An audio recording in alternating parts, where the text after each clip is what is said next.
এই জায়গাটা একটা যৌতুকগৃহের মতো আমরা যা দেখলাম যে এখানে যেমন একটা মোমো ফ্যাক্টরি ছিল, তেমনি তার পাশে একটা ডেকোরেটরের গোডাউন ছিল, প্রচুর দাহ্য পদার্থ তার মধ্যে ছিল। ইতিমধ্যে আগুন কন্ট্রোল হয়েছে। কালকের দিনটা প্রজাতন্ত্র দিবস ছিল, অনেকে অনেক জায়গায় ব্যস্ত ছিল, তা সত্ত্বেও আমরা এখানে গুরুত্ব দিয়ে এই কাজটা আমাদের লোকেরা করেছে। একটা জটিল অবস্থা ছিল এই জায়গাটায়। ফায়ারের কিছু দেখতে পাইনি আমরা, যে ফায়ারের প্রোটেকশনের জন্য যে সমস্ত জিনিস থাকা দরকার সেগুলো আমরা দেখিনি। ফায়ার অডিট হয় না তা না, এটা আমাকে দেখতে হবে এখানে ফায়ার অডিট হয়েছিল কিনা, এটা আমাদের দেখা দরকার আছে। সেটা এনকোয়ারি করব। এনকোয়ারি আমাদের প্রত্যেকটা কেস হয়, এখানে এফআইআর হবে, শুধু তাই না, এনকোয়ারি হবে, এফআইআর হবে, যা যা আইনগত ব্যবস্থা আছে এর বিরুদ্ধে সবকিছু ব্যবস্থা নেওয়া হবে। যিনি এই অন্যায়টা করেছেন তার বিরুদ্ধেই হবে। গোয়াতেও তো একটা ঘটনা ঘটেছে, কিছু 25টা লোক মারা গেছে। আমরা এইসব নিয়ে বলি না, প্রত্যেকটা এনকোয়ারি হবে, প্রত্যেকটা কেসে এফআইআর হবে। যদি একাধিক এখানে একাধিক কারখানা এমনি থেকে থাকে, আমার এখানে উপস্থিত আমার সঙ্গে ডিজি আছে, আমি ডিজিকে এখনই বলে যাচ্ছি এই বিষয়গুলো দেখার জন্য। আমি ডিজিকেও বলে যাচ্ছি, ডিজি বলতে পারবেন। ডিজি বলেছেন যখন ফায়ার অডিট হয়নি।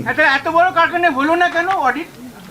এত বড় কারখানা দেখুন, কলকাতা শহরে প্রচুর জায়গায় প্রচুর কারখানা আছে, আবার অনেকে লাইসেন্স নিয়েও করছে, অনেকে ইনলিগালও করছে।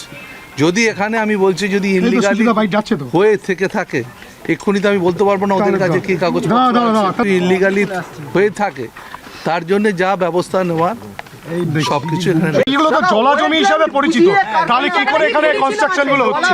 এগুলো তো জলাজমি সবটা।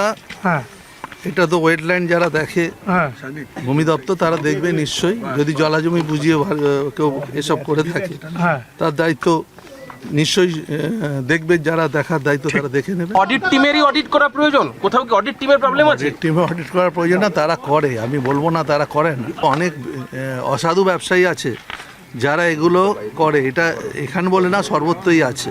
সেই অসাধু ব্যবসায়ীর সংখ্যা হয়তো বেশি না, অল্প সংখ্যক মানুষ, তারা কিছু এরিয়া এসব করতে, তার পরিণতি এসব ঘটনা হয়। কালকে কিন্তু রাত 3টে থেকেই আছি এখানে, আসিনি, 3টে থেকেই সবার সাথে যোগাযোগ ডিপার্টমেন্টের সাথে।